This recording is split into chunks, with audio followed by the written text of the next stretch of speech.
patience and long-term parenting and what the combination of those two things.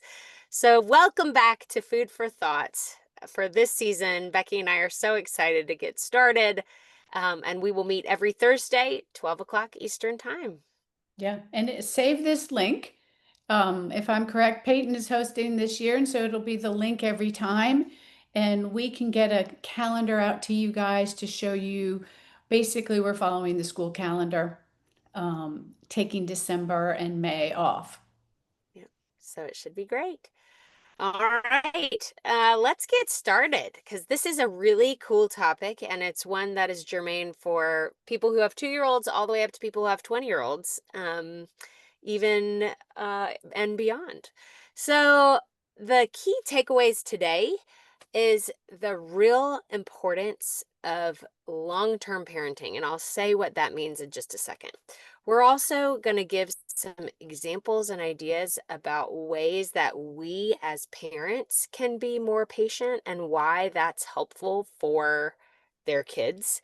And then the idea that kids are going to get more patient when they have time to practice being patient, and you give them some guidance on that aside from your modeling. So, those are going to be our three core concepts for today.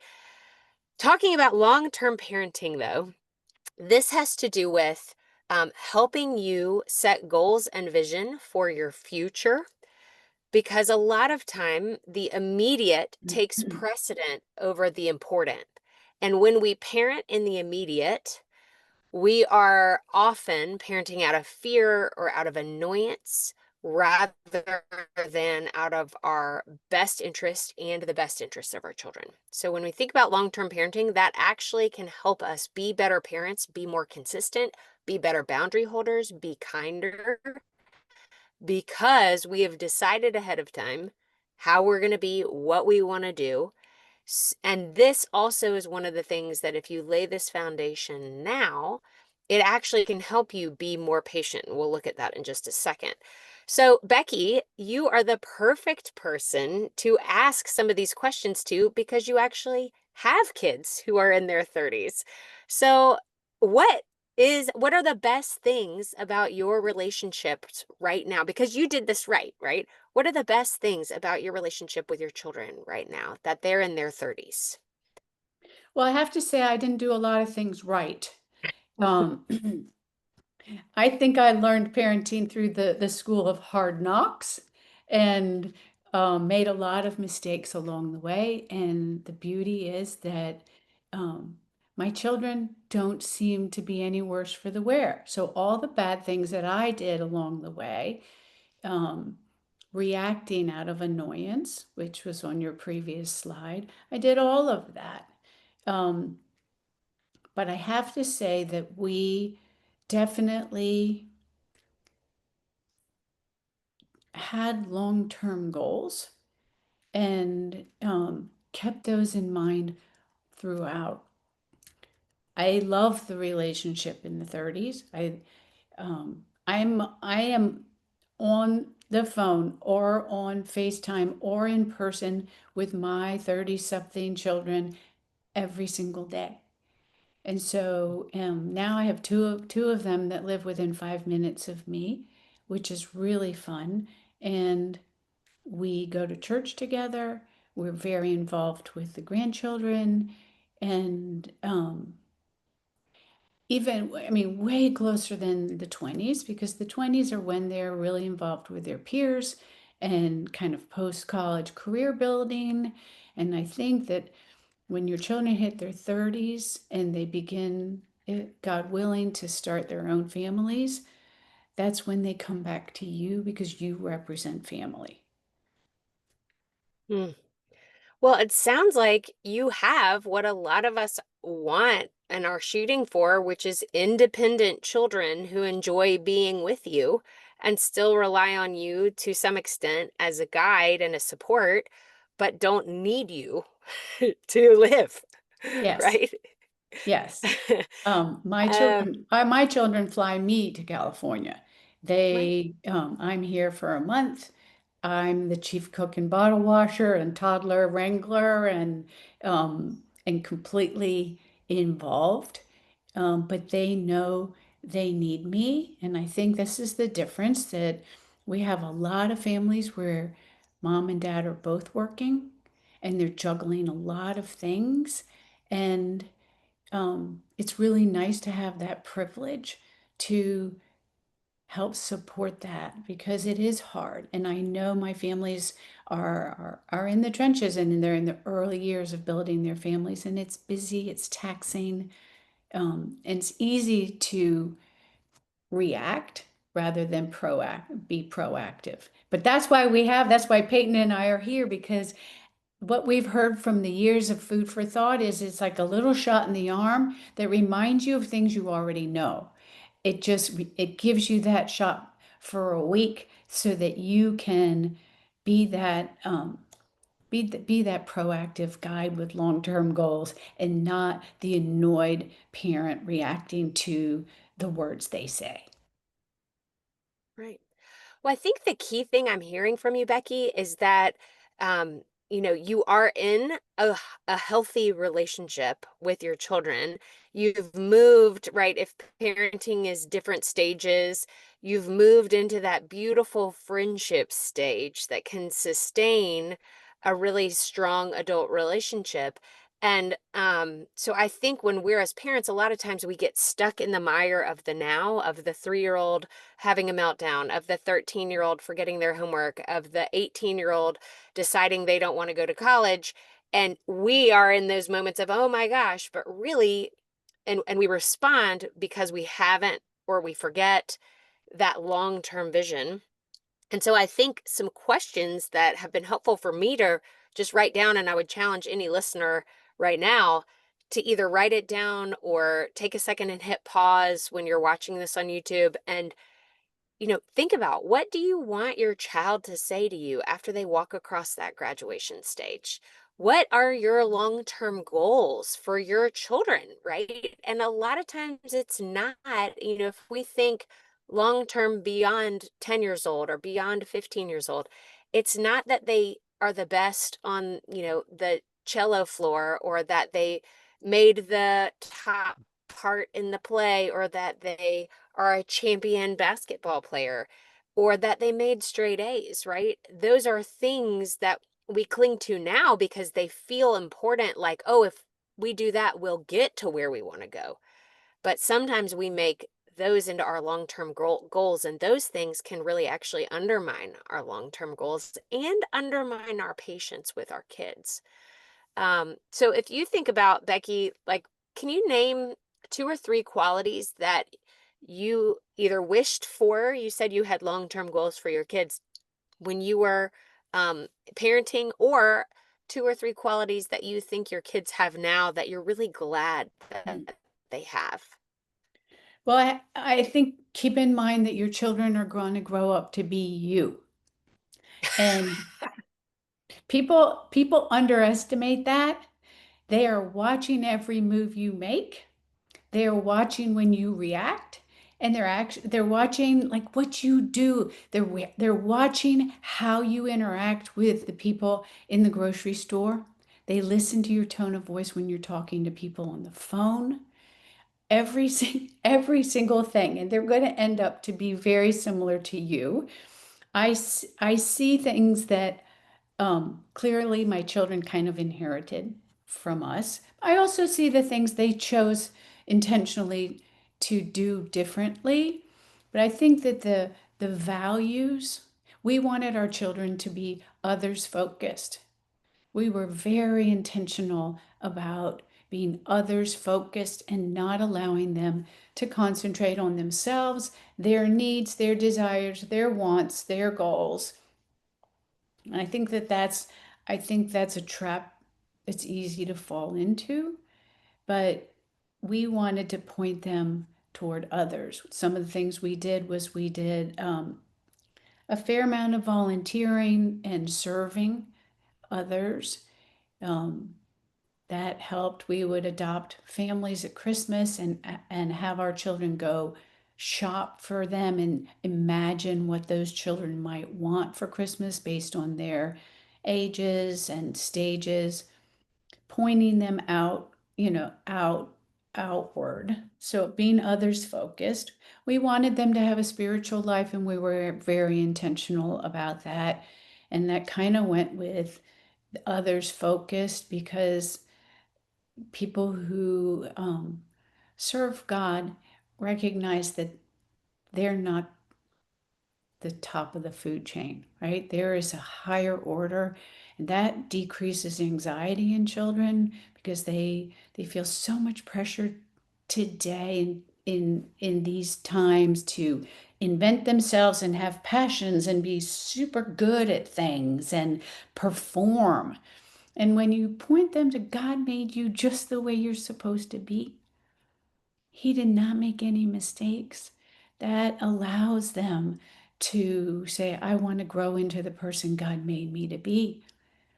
It's a different direction. Yeah. And it sounded like actually what you just said, your long-term goals actually influenced how you spent your time and how some of the decisions you made as a parent. And so actually, we're going to take a look at this. So, um, when we think about things that we're doing now that support that long-term vision, right? You said you wanted your kids to be others focused. Well, if you had packed their schedules with things just about them and you never had them serve other people, no matter whatever you intended or not, you were not going to get others focused children, right? So it is sort of that backwards design where we think about, to support those goals, what are some of the boundaries? And I'm just asking our viewers some of the boundaries that you're setting now that might be hard for your child, right? But in the now, but are great for your long term goals. Some ways that you're being both kind and firm with them as the authority figure, as the leader, right? As the person that they're going to turn into. You want them to be kind and firm as adults. Using those curiosity questions, and this last one is one we're going to talk a lot about today, which is how are we improving ourselves as parents? Because, like Becky said, they're going to turn into us. So, if that's true, we want them to be the best us that there is. And some of the things that, like Becky said, we're not perfect. I do these, everybody does these, and these are just the traps that we sort of fall into. But this idea of like, sometimes we just get permissive when it's like, oh, just okay, stop pushing against the boundaries. I'll give in because that's short-term parenting, right? Sometimes we snowplow because we think, oh gosh, oh, they forgot their instrument. I need to bring it for them, and then I need to make sure that they never forget it. So I'm always going to pack. And that undermines that future independence, even though right now it's great, right? Enabling them, bossing them. That's sometimes I fall into that. I'm like, just obey now. But like, do I want children who are just going to be like, just obey now as adults? No, right? And this last piece on the bottom that Becky, I think you also said, you involved your children in the work that you wanted them to be in. A lot of times we're moving so fast as a society that we sometimes forget to stop and reflect, to ask our children, what do you think is important to me? What is important to you? How do you want to grow up? Right. And so some of those things I think are some of the things that get in the way.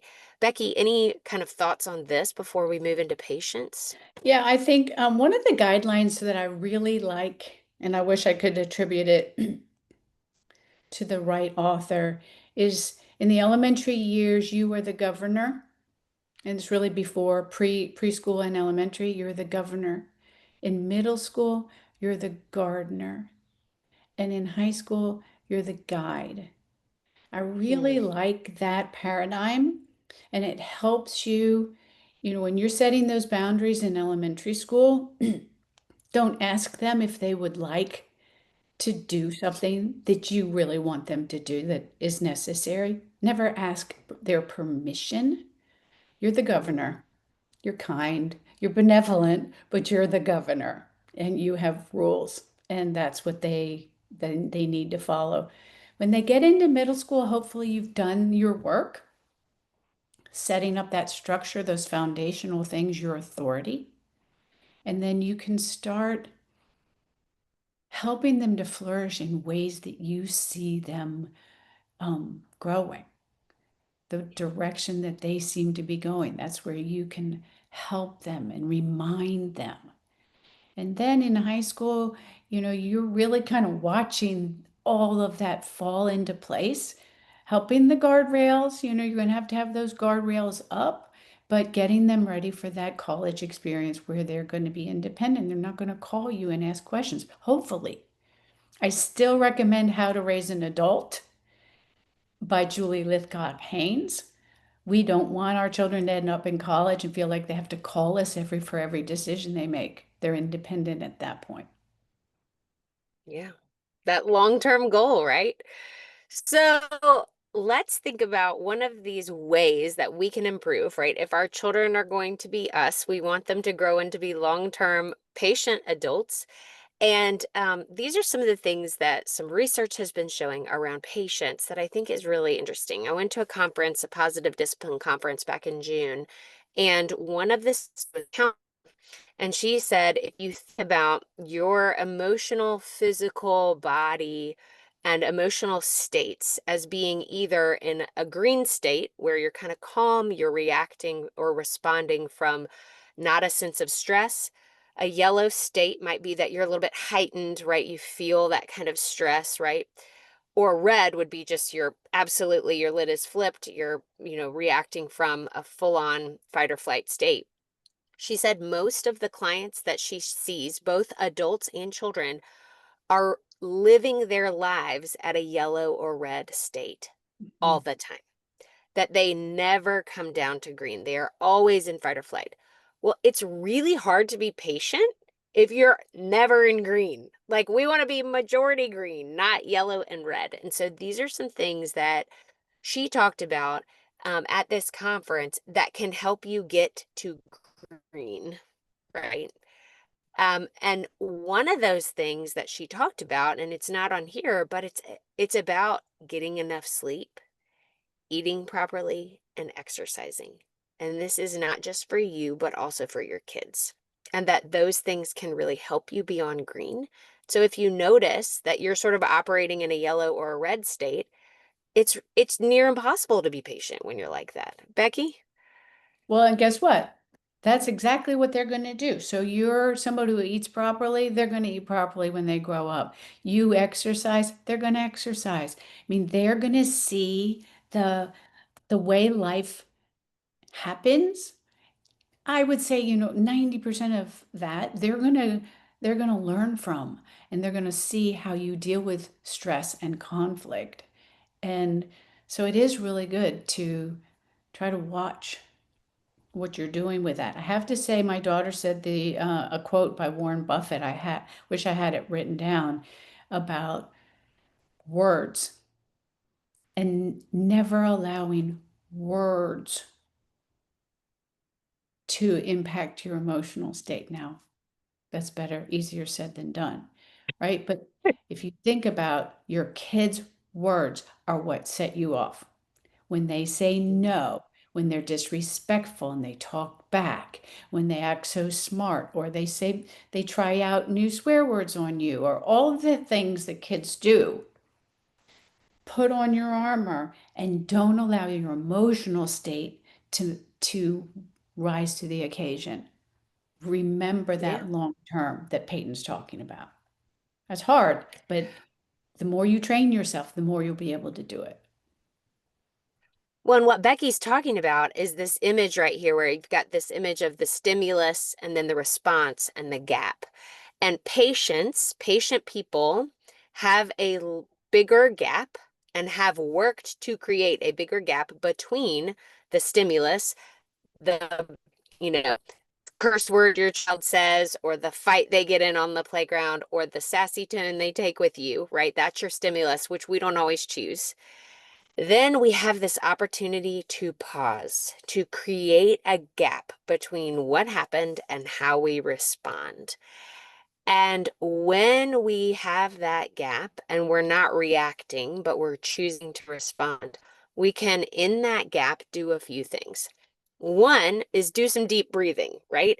That count into 4, hold it for 7, count out to 8, and or in four, hold four, out four, right? Square breathing, just two deep breaths, whatever it is, that can give you a little bit of time. That oxygen is going to reset your fight or flight in your brain, right? You're going to come back down a little bit.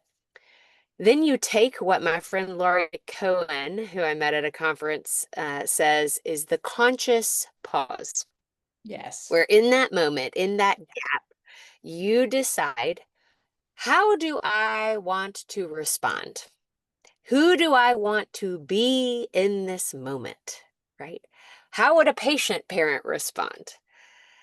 And then you name your feelings as a way to tame it. That's a Doug Knoll emotional intelligence. It just automatically, right?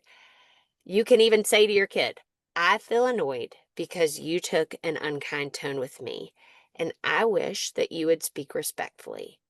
We're going to take a minute and try that again, right? Whatever, that's kind, that's firm. You're still holding boundaries. Being patient doesn't mean being a doormat. It just means you're responding instead of reacting. It's the hardest thing to do in the world. Many of you have learned that on your job. Mm. You have learned that with your clients. You've learned it around the board table. And I think that what you have to do is use those skills that you have perfected at work to, on your child. And I think it does work. I can tell you, when my oldest child was about in third grade, of course, I was working in Love Hall. She was in Love Hall. Someone came up, I probably told you the story. Someone came up to me and said, your child was rude to the dishwasher when she returned her tray. Well, I'm the big others focused family, and I blew a gasket. And I went and I pulled her out of class and I berated her immediately. Immediately. I didn't pause. Then someone came up to me an hour and later and said, I'm sorry, it wasn't your child, it was a different child. Okay, great. I won the award for the best mom in the world. Um, I think it took me to 7 more years of knee-jerk reacting to all the things. She pushed every button I had. Took me 7 more years till she was about in 10th grade and almost ready for college. I used a mantra. So instead of we didn't talk about deep breathing back then. Um, that would have helped me for sure. But instead, I used a mantra, and it was really kind of like Julie Lithcott Haynes had not yet written her book. But I would say to myself, you're the adult. You're the adult.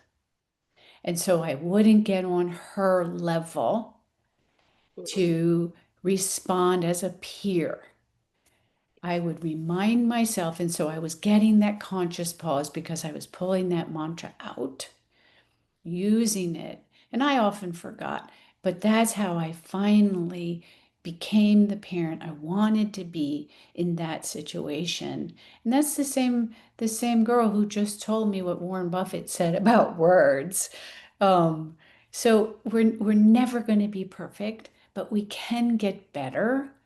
I want to address what Boomy asked.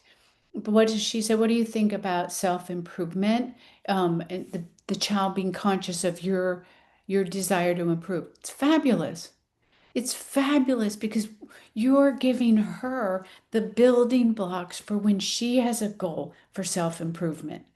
And you're showing her that we're never done. God's not done with us yet.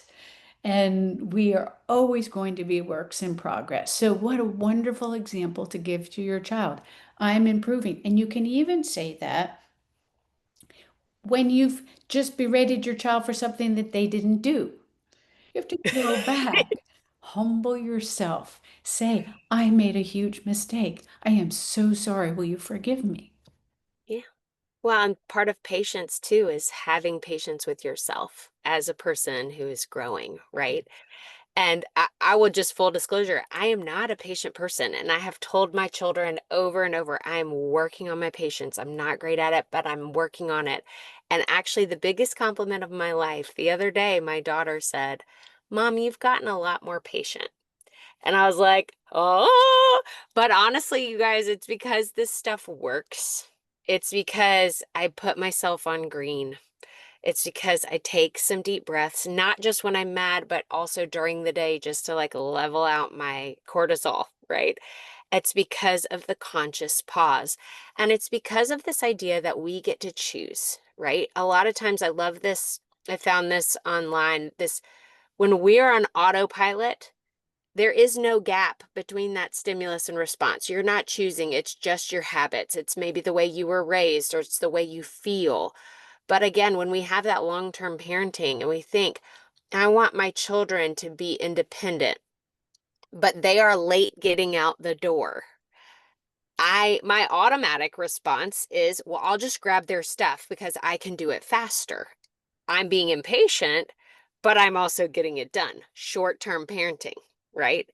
But wait, I need to be patient so that I can make them independent.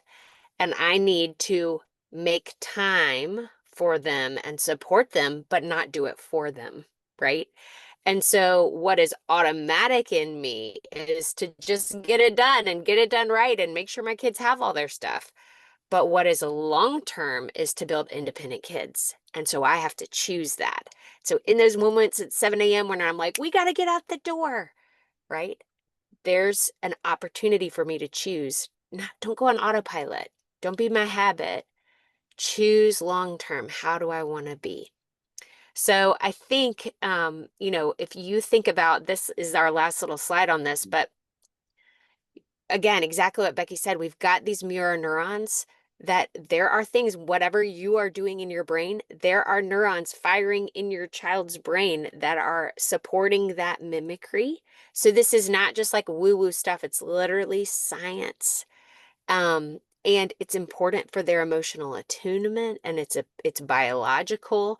I think it is one of these really helpful tools that when we know that it's happening, we can capitalize on it, right? But again, it's about making that space to choose. So, any closing words? I want to say, guys, that the next two Thursdays, please tune in and tell your friends because I'm going to be working with the book, The Family Firm by Emily Oster.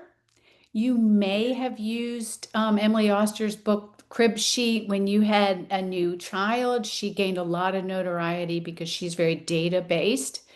Um, but she recommends doing just what Peyten said, kind of planning ahead on a yearly basis. She's really an economics professor at Brown University, and so she's very business oriented.